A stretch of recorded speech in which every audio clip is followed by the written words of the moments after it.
Hello guys, welcome back to another vlog. ಇವತ್ತು ಒಂದು short coffee ರನ್ನಿಗೆ ಹೋಗ್ತಾ ಇದ್ದೀನಿ, ಒಂದು ಶಾರ್ಟ್ ರೈಡು. ಏನಕ್ಕೆ ಅಂದರೆ ನನ್ನ ಬೈಕು 10,000 ಕಿಲೋಮೀಟರ್ಸ್ ಕಂಪ್ಲೀಟ್ ಮಾಡಿದೆ. ಒಂದು ಶಾರ್ಟ್ ರಿವ್ಯೂ ಥರ ಕೊಡೋಣ ಅಂತ ಮನೆ ಹತ್ರನೇ ಸುಮ್ಮನೆ ಒಂದು ಕಾಫಿ ಸ್ಮಾಲ್ ಕೆಫೆಗೆ ಹೋಗ್ತಾ ಇದ್ದೀನಿ. ಇವತ್ತು Saturday morning, time 9:45. So bike 10,000 kilometres complete ಆಗಿದೆ. First milestone complete. Bike ತೊಗೊಂಡು 1 ಇಯರ್ 1 ಮಂತ್ ಆಗಿದೆ. So overall experience bike ಜೊತೆ it has been very great. It's been awesome ಅಂತಲೇ ಹೇಳ್ಬೋದು. KTM has never disappointed anyone in India. ಒಂದು KTM is known for their power. ಆ power ಜೊತೆ ಬ್ರೇಕ್ಸೂ ultimate ಆಗಿದೆ ಗಾಡೀಲಿ. ಸೊ ಈ 10,000 ಕಿಲೋಮೀಟರ್ಸಲ್ಲಿ ಸಿಟಿ ಕಮ್ಯೂಟಿಂಗು ಚೆನ್ನಾಗಾಗಿದೆ. ಆಫೀಸಿಗೆ ದಿನ ಎತ್ಕೊಂಡು ಹೋಗ್ತಿದ್ದೆ ಬೈಕು. ನಮ್ಮ ಮನೆಯಿಂದ ಮನೆ ಹತ್ರ ಟೆಕ್ ಪಾರ್ಕ್ವರೆಗೂ ಹೋಗ್ತಾ ಇದ್ದೆ. ಆಲ್ಮೋಸ್ಟ್ ಒಂದು 50 kilometres to and fro. So city ಕಮ್ಯೂಟಿಂಗಲ್ಲೂ ಏನು ತೊಂದರೆ ಇಲ್ಲ. ತುಂಬ ಬಂಪರ್ ಟು ಬಂಪರ್ ಟ್ರಾಫಿಕ್ ಆದರೆ ಮಾತ್ರ ಹೀಟಾಗಿ ರೇಡಿಯೇಟರ್ ಫ್ಯಾನ್ ಆನ್ ಆಗುತ್ತೆ. ಹೀಟ್ ಮ್ಯಾನೇಜ್ಮೆಂಟ್ ತುಂಬಾ ಚೆನ್ನಾಗಿ ಮ್ಯಾನೇಜ್ ಮಾಡಿದ್ದಾರೆ compare to older models. Then long rides ಶಿವಮೊಗ್ಗವರೆಗೂ ಹೊಡೆದಿದ್ದೀನಿ. 350 ಆಲ್ಮೋಸ್ಟ್ 400 ಕಿಲೋಮೀಟರ್ಸ್ ಹೊಡೆದಿದ್ದೀನಿ ಒಂದು ಸ್ಟ್ರೆಚ್ಚಲ್ಲಿ, ಒಂದೇ ದಿವಸದಲ್ಲಿ ಆರಾಮಾಗಿ ಹೊಡೆದೆ. ಏನೂ ತೊಂದರೆ ಇಲ್ಲ. ಸ್ವಲ್ಪ ಅಲ್ಲಿ ಸ್ವಲ್ಪ ಲೈಟ್ ಮಾಡಿಫಿಕೇಷನ್ಸ್ ಮಾಡಿಸ್ಕೊಬೇಕಾಗತ್ತೆ ಅಷ್ಟೇ, ಬಿಟ್ಟರೆ ಟೂರಿಂಗಿಗೆ ಇನ್ನೇನು ತೊಂದರೆ ಇಲ್ಲ. ಆಫೀಸಲ್ಲಿ ಎಷ್ಟೇ ಬ್ಯಾಡ್ ಡೇ ಆಗಿರಲಿ, ಒಂದು ಸತಿ ಗಾಡಿ ಹತ್ತಿಂಗ್ ಓಪನ್ ಮಾಡಿದ್ರೆ ಎಲ್ಲನೂ ಮರ್ತೋಗ್ಬಿಡುತ್ತೆ.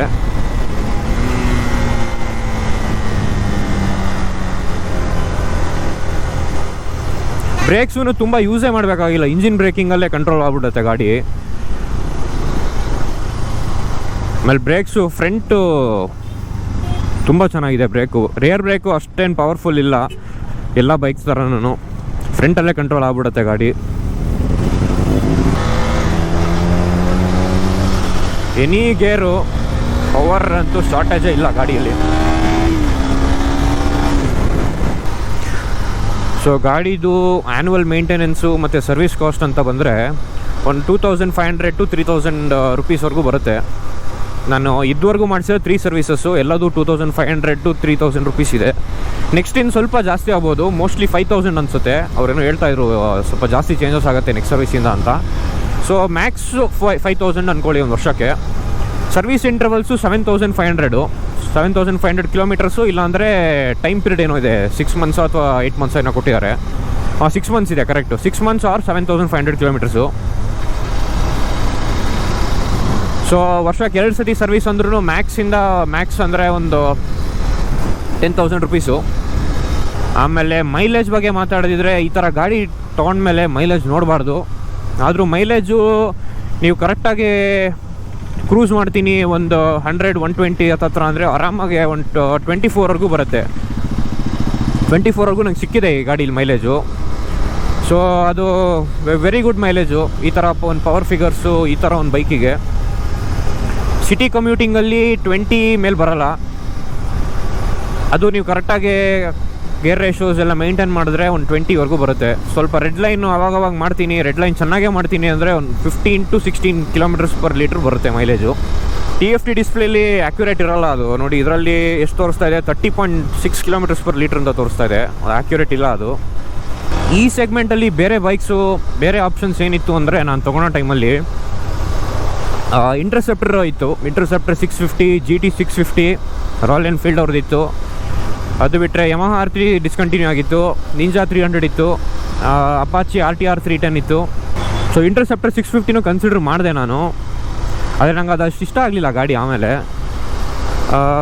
ಇದರಿಂದೇನು ನಾನು ಓಡಿಸ್ತಿದ್ದು ಕ್ಲಾಸಿಕ್ 350ನೇ. ಕ್ಲಾಸಿಕ್ 350 ಆಲ್ಮೋಸ್ಟ್ ನನ್ನ ಹತ್ರ 4-5 ಇಯರ್ಸ್ ಇತ್ತು ಗಾಡಿ ಅದು. KTMು ಇದ್ರ ಥರ ಪವರು, ಇದ್ರ ಥರ ಕಾನ್ಫಿಡೆನ್ಸು, ಇದ್ರ ಥರ ರೈಡಿಂಗ್ ಸ್ಟೈಲು ಬೇರೆ ಯಾವ ಬೈಕಲ್ಲೂ ಬರೋಲ್ಲ. Ninja 300 okay, ninja 300 same 300cc ಸೆಗ್ಮೆಂಟಲ್ಲೇ ಬರುತ್ತೆ, ಟ್ವಿನ್ ಸಿಲಿಂಡರ್ಸು. ಅದೇನಂದರೆ ಟಾಪ್ ಎಂಡ್ ತುಂಬ ಚೆನ್ನಾಗಿದೆ, ಟ್ವಿನ್ ಸಿಲಿಂಡರ್ ಆಗಿರೋದ್ರಿಂದ. ಈ ಥರ ಅಗ್ರೆಸಿವ್ ಇಲ್ಲ, ಅದು ತುಂಬ ಒಂಥರ ಸಾಫ್ಟ್ ವೆಹಿಕಲ್ಲು. ಈ ಥರ ಪವರ್ ನೋಡಿ, ಹಿಂಗೆ ಈ ಥರ ಇನ್ಸ್ಟೆಂಟಾಗಿ ಬರೋಲ್ಲ ಪವರ್ ಅದರಲ್ಲಿ. ಆಮೇಲೆ ಎಷ್ಟೊಂದು ಜನ ಇದನ್ನು GT 650 ಜೊತೆ ಕಂಪೇರ್ ಮಾಡ್ತಾರೆ. ನಾನು ಅದು ಏನಕ್ಕೆ ಕಂಪೇರ್ ಮಾಡ್ತಾರೆ ಅಂತ ನಂಗೆ ಇನ್ನೂ ಗೊತ್ತಾಗಲಿಲ್ಲ. ಎರಡು bike total different character, different segments. ಅದು 650 cc ಆಗಿರ್ಬೋದು. 650 cc ಮೋರ್ ಪವರ್ ಇದೆ ಅದರಲ್ಲಿ. ಅದು ಇನಿಷಿಯಲ್ ಇದು 100% ಬೀಟ್ ಮಾಡುತ್ತೆ, ಅದನ್ನು ಈಸಿಯಾಗಿ ಬೀಟ್ ಮಾಡುತ್ತೆ. ಅದು ಲಾಂಗಲ್ಲಿ ಏನಿದೆ ಟಾಪ್ ಎಂಡ್ ಸ್ವಲ್ಪ ಚೆನ್ನಾಗಿ ಕೊಡುತ್ತೆ, ಟ್ವಿನ್ ಸಿಲಿಂಡರ್ ಆಗಿರೋದ್ರಿಂದ ಟಾಪ್ ಎಂಡ್ ಸ್ವಲ್ಪ ತೊಗೊಳುತ್ತೆ. ನನಗೆ ಪರ್ಸ್ನಲಿ ಇದೇ ಇಷ್ಟ ಆಯಿತು. ಎರಡೂ ಒಂದು ಶಿವಮೊಗ್ಗ ಸೀರೀಸ್ ನೀವು ನೋಡಿದ್ರೆ ಎರಡೂ ಒಟ್ಟಿಗೆ ಇದಾದ್ಮೇಲೆ ಅದಾದ್ಮೇಲೆ ಇದು ಓಡಿಸಿದ್ದೀನಿ. ಅದೇನಿದ್ರು ಕ್ರೂಸಿಂಗಿಗೆ ನನಗೇನೋ ಕ್ರೂಸಿಂಗಿಗೆ ಚೆನ್ನಾಗಿದೆ ಅಂತ ಅನಿಸ್ತು. ಓವರ್ ಸ್ಪೀಡಿಂಗು ಕಾನ್ಫಿಡೆನ್ಸ್ ಬರಲ್ಲ, ಬ್ರೇಕಿಂಗ್ ಇಲ್ಲ, ಇಂಜಿನ್ ಬ್ರೇಕಿಂಗು ಅಷ್ಟು ರಿಲಯಬಲ್ ಇಲ್ಲ ಅದರಲ್ಲಿ. ನನ್ನ ಪರ್ಸ್ನಲ್ ಒಪಿನಿಯನ್ ಅದು. ತುಂಬ ಜನಕ್ಕೆ ಅದೇ ಇಷ್ಟ ಆಗ್ಬೋದು. ಅದು GT 650 ಓನರು ನನ್ನ ಫ್ರೆಂಡೇನೆ. ಅದೇ ನಾವಿಬ್ರು ಮಾತಾಡ್ತಿದ್ವಿ, ಇದ್ರ power breaking system next level ಇದೆ ಅದಕ್ಕೆ ಕಂಪೇರ್ ಮಾಡಿದ್ರೆ ಅಂತ ಅವನು ಹೇಳ್ತಾ ಇದ್ದ. ನೆಕ್ಸ್ಟು ಪ್ರಾಬ್ಲಮ್ಸ್ ಬಂದು ಈ ಗಾಡೀಲಿ ಪ್ರಾಬ್ಲಮ್ಸ್ ಅಂದರೆ ಏನು ಯಾವ ಥರ ಇದೆ ಅಂದರೆ, ನನಗೆ ಗೊತ್ತಿರೋ ಹಂಗೆ ಪ್ರಾಬ್ಲಮ್ ಅಂದರೆ ಒಂದೇ ಇರೋದು, ಗ್ರೌಂಡ್ ಕ್ಲಿಯರೆನ್ಸು ಇಬ್ಬರು ಕೂತಾಗ ಸ್ವಲ್ಪ ತಾಗುತ್ತೆ. ಸೆಂಟ್ರಲ್ಲಿ ಇದ್ರದ್ದು ಎಕ್ಸಾಸ್ಟ್ ಪೈಪು ನಿಲ್ಲಿಸ್ಬಿಟ್ಟು ಮಾತಾಡ್ತೀನಿ, ಇನ್ನೂ ಕ್ಲೀನಾಗಿ ಗೊತ್ತಾಗುತ್ತೆ ನಿಮಗೆ. ಒಂದೇ ಪ್ರಾಬ್ಲಮ್ ಅಂತ ನನಗೆ ಅನಿಸಿದ್ದು ಏನಂತ ಹೇಳಿದ್ರೆ, ಇದು ಎಕ್ಸಾಸ್ಟ್ ಏನು ಮಾಡಿದ್ದಾರೆ, ಇದು ಹಿಂದಿನ ಮಾಡೆಲ್ಗಳಿಗೆಲ್ಲ ಹಿಂಗೆ ಬರ್ತಾಯಿತ್ತು ಎಕ್ಸಾಸ್ಟು, ಇಂಜಿನ್ ಪಕ್ಕನೇ ಹಿಂಗೆ ಬರ್ತಾಯಿತ್ತು. ಈಗೇನು ಮಾಡಿದ್ದಾರೆ, ಇಂಜಿನ್ ಪೈಪು ಎಕ್ಸಾಸ್ಟ್ ಪೈಪ್ ಏನಿದೆ ಇಲ್ಲಿ ಕೆಳಗಡೆಯಿಂದ ಬಂದಿದೆ, ಕೆಳಗಡೆಯಿಂದ ಬಂದು ಇದಕ್ಕೆ ಕನೆಕ್ಟ್ ಆಗುತ್ತೆ. ಸೊ ಇದರಿಂದ ಹೀಟ್ ಮ್ಯಾನೇಜ್ಮೆಂಟನ್ನು ಕಂಟ್ರೋಲ್ ಮಾಡಿದ್ದಾರೆ ಅವರು. ಹೀಟ್ ಆಗಲ್ಲ ಬೇಗ ಗಾಡಿ. ಅದರಿಂದ ಇಲ್ಲಿ ಸಮಸ್ಯೆ ಏನಾಗುತ್ತೆ ಅಂದರೆ, ಅದು ಮಾಡಿರೋದ್ರಿಂದ ಹಿಂದ್ಗಡೆ ಪಿಲಿಯನ್ ಕೂತಾಗ ಸ್ವಲ್ಪ ತಾಗುತ್ತೆ ಈ ಪಾರ್ಟ್ ಏನಿದೆ ಇದು. ಸ್ಪೀಡ್ ಬ್ರೇಕರ್ಸಲ್ಲಿ ತಾಗುತ್ತೆ, ಅದೊಂದು ಸ್ವಲ್ಪ ನೋಡ್ಕೊಂಡು ಸ್ಲೋ ಹೋಗ್ಬೇಕಷ್ಟೆ. ಸ್ಲೋ ಹೋದರೆ ಏನು ಸಮಸ್ಯೆ ಆಗೋಲ್ಲ. ಅದು ಬಿಟ್ಟರೆ ಇನ್ನೇನು ಪ್ರಾಬ್ಲಮ್ ಇಲ್ಲ ಗಾಡೀಲಿ. ಎಕ್ಸಲೆಂಟ್ ಗಾಡಿ, ನನಗೇನು ರಿಗ್ರೆಟ್ಸ್ ಇಲ್ಲ. ಸೀಟಿಂಗು ಸ್ವಲ್ಪ ಟೂರಿಂಗಿಗೆ ಸ್ವಲ್ಪ ಕುಷನ್ಸ್ ಏನೋ ಬರುತ್ತಲ್ಲ, ಇನ್ಫ್ಲೇಟೆಡ್ ಕುಷನ್ಸ್, ಅದನ್ನು ಸ್ವಲ್ಪ ತೊಗೊಂಡ್ರೆ ಸ್ವಲ್ಪ ಬೆಟರ್ ಅನಿಸುತ್ತೆ, ಸ್ವಲ್ಪ ಹೆಲ್ಪ್ ಮಾಡುತ್ತೆ. ನನಗೇನು ಓಕೆ, ಸ್ವಲ್ಪ ಬ್ರೇಕ್ಸ್ ನಾನು 400 ಕಿಲೋಮೀಟರ್ಸ್ ರೈಡಲ್ಲಿ ಏನಿದೆ ಸ್ವಲ್ಪ ಅವಾಗವಾಗ ಬ್ರೇಕ್ಸ್ ತೊಗೊತಾ ಇದ್ದೆ, ಹಾಗಾಗಿದ್ದರಿಂದ ಏನು ತೊಂದರೆ ಆಗಿಲ್ಲ. ಗಾಡೀಲಿ ಏನು ಮಾಡಿಫಿಕೇಷನ್ಸ್ ಅಂತ ಏನೂ ಇಲ್ಲ. ಗಾಡೀಲಿ PPF ಆಗಿದೆ, ಫುಲ್ ಬಾಡಿ PPF ಆಗಿದೆ. ಅದು ಬಿಟ್ಟರೆ ಮಾಡಿಫಿಕೇಷನ್ ಅಂದರೆ ಒಂದು ಫೋನ್ ಮೌಂಟ್ ಒಂದು ಆ್ಯಡ್ ಮಾಡಿದ್ದೀನಿ ಅಷ್ಟೇ. ಗಾಡೀಲಿ ಇನ್ನೇನು ಮಾಡಿಫಿಕೇಷನ್ಸ್ ಇಲ್ಲ, ಫುಲ್ ಸ್ಟಾಕೆ. ನೆಕ್ಸ್ಟ್ ಈಗ ಫ್ಯೂಚರ್ ಅಪ್ಗ್ರೇಡ್ಸ್ ಏನಂದರೆ, ಸ್ವಲ್ಪ ಮಳೆಗಾಲ ಎಲ್ಲ ಮುಗಿಲಿ ಅಂತ ಕಾಯ್ತಾ ಇದ್ದೀನಿ ಬೆಂಗಳೂರಲ್ಲಿ. ಹಿಂದ್ಗಡೆ ಮಡ್ ಫ್ಲಾಪು ಮತ್ತು ಇದನ್ನು ತೆಗೆಸಿ ಟೈಲ್ ಟೈಡಿ ಹಾಕ್ಸ್ತೀನಿ ಇಲ್ಲಿ. ಅದಾದಮೇಲೆ ಫ್ರಂಟಲ್ಲಿ ಫಾಗ್ ಲೈಟ್ಸ್ ಏನು ತುಂಬ ನೆಸೆಸಿಟಿ ಇದೆ ಅಂತ ಏನಿಲ್ಲ. ಈ ಲೈಟ್ಸ್ ಓಕೆ, ಆದರೆ ಒಂದೊಂದು ಸತಿ ಏನಾಗುತ್ತೆ, ಬ್ಲೆಂಡ್ ಆಗ್ಬಿಡುತ್ತೆ, ಸ್ಟ್ರೀಟ್ ಲೈಟ್ಸ್ ಜೊತೆ ಬ್ಲೆಂಡ್ ಆಗಿಬಿಡುತ್ತೆ. ಆ ಟೈಮಲ್ಲಿ ಸ್ವಲ್ಪ ಎಕ್ಸ್ಟ್ರಾ ಲೈಟ್ಸ್ ಇದ್ದರೆ ಒಳ್ಳೆಯದು. ಆಮೇಲೆ ಲಾಂಗ್ ಡಿಸ್ಟೆನ್ಸ್ ಟೂರಿಂಗಲ್ಲಿ ಸ್ವಲ್ಪ ನೈಟು ರೈಡ್ಸಿಗೆಲ್ಲ ಸ್ವಲ್ಪ ಎಕ್ಸ್ಟ್ರಾ ಇದ್ದರೆ ಒಳ್ಳೆಯದು. ಇನ್ನೇನು ಪ್ರಾಬ್ಲಮ್ ಇಲ್ಲ ಗಾಡೀಲಿ.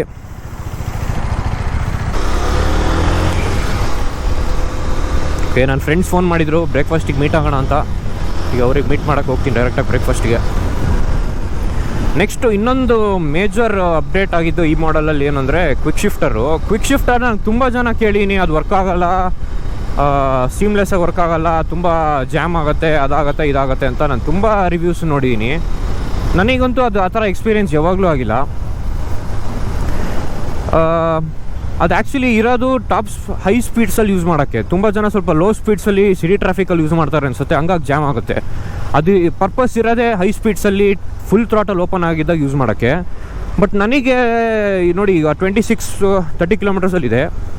ಈಗ ಅಪ್ ಶಿಫ್ಟ್ ಮಾಡ್ತೀನಿ ನೋಡಿ, ಏನೂ ಜರ್ಕ್ ಆಗಲಿಲ್ಲ, ಏನೂ ಇದಿಲ್ಲ, ನನಗೇನು ಪ್ರಾಬ್ಲಮ್ ಇಲ್ಲ.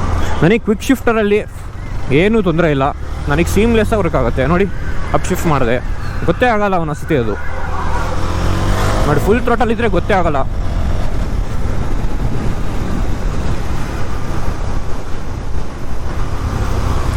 ನನಗೆ ಲೋವರ್ ಸ್ಪೀಡ್ಸು ಸಿಟಿ ಟ್ರಾಫಿಕಲ್ಲೂ ಏನೂ ತೊಂದರೆ ಇಲ್ಲ, ಕರೆಕ್ಟಾಗಿ ಸ್ಮೂತಾಗೆ ವರ್ಕ್ ಆಗ್ತಾಯಿದೆ. ತುಂಬ ಜನಕ್ಕೆ ಅದು ಏನಕ್ಕೆ ಪ್ರಾಬ್ಲಮ್ ಬರ್ತಾಯಿದೆ ಅಂತ ನನಗೆ ಇನ್ನೂ ಗೊತ್ತಾಗ್ತಾ ಇಲ್ಲ. ಈ ಸೆಗ್ಮೆಂಟಲ್ಲಿ ಇದ್ರೊಂದೇ ಗಾಡೀಲಿ ಬರೋದು ಕ್ವಿಕ್ ಶಿಫ್ಟರು. KTM ಅವರು ಕ್ವಿಕ್ ಶಿಫ್ಟರ್ ಪ್ಲಸ್ ಅಂತ ಕರೀತಾರೆ ಇದನ್ನು. It's not just a quick shifter, ಇದು ಆಟೋ ಬ್ಲಿಪ್ಪರು ಆಗುತ್ತೆ, ಡೌನ್ ಶಿಫ್ಟ್ಸು ಆಗುತ್ತೆ ವಿತೌಟ್ ಕ್ಲಚ್ಚು. ಸೊ ಈ ಸೆಗ್ಮೆಂಟಲ್ಲಿ this is the only bike which gets a quick shifter plus. ಆಮೇಲೆ ಇನ್ನೊಂದು ಮರ್ತ್ಬಿಟ್ಟು ಹೇಳೋದು, KTM RC390 ಇತ್ತು ನಾನು ತೊಗೊಳ್ಬೇಕಾದ್ರೆ, ಫೇಸ್ ಲಿಫ್ಟ್ ಮಾಡಲ್ ಇತ್ತು. ಇದು 2022 ಮಾಡಲು. ಸೊ ಫೇಸ್ ಲಿಫ್ಟು ತುಂಬ ಜನ ಥರ ನನಗೂ ಇಷ್ಟ ಆಗಿಲ್ಲ RC390. ಹಳೆಯದು ಏನಿದೆ ಫಸ್ಟ್ ಜೆನ್ ಏನಿದೆ, ವೈಟ್ ಕಲರ್ ಫೇರಿಂಗ್ಸ್ ಜೊತೆ ಅದಿದ್ದಿದ್ರೆ 100% ನಾನು ಅದನ್ನೇ ತೊಗೊತಾ ಇದ್ದೆ. ಫೇಸ್ ಲಿಫ್ಟ್ ಮಾಡಲ್ ನನಗೆ ಇಷ್ಟ ಆಗಲಿಲ್ಲ. So I went with Duke 390. And very well respected ಗಾಡಿ ಇದು ಕಮ್ಯುನಿಟಿಲಿ, ಬೈಕರ್ಸ್ ಕಮ್ಯುನಿಟಿಲಿ ಏನಿದೆ 390 it's almost consider as A super bike. ತುಂಬ ಜನ ಸೂಪರ್ ಬೈಕರ್ಸು ನಾನು ಇದನ್ನು ಹೇಳೋದನ್ನು ಕೇಳಿದ್ದೀನಿ. ಆಮೇಲೆ ಇದನ್ನು ಈ ಬೈಕ್ ಇಟ್ಕೊಂಡ್ರೆ ಆರಾಮಾಗಿ ನೀವು 1000cc ಸೂಪರ್ ಬೈಕರ್ಸ್ ಅವ್ರ ಜೊತೆ ಆರಾಮಾಗಿ you can easily keep up.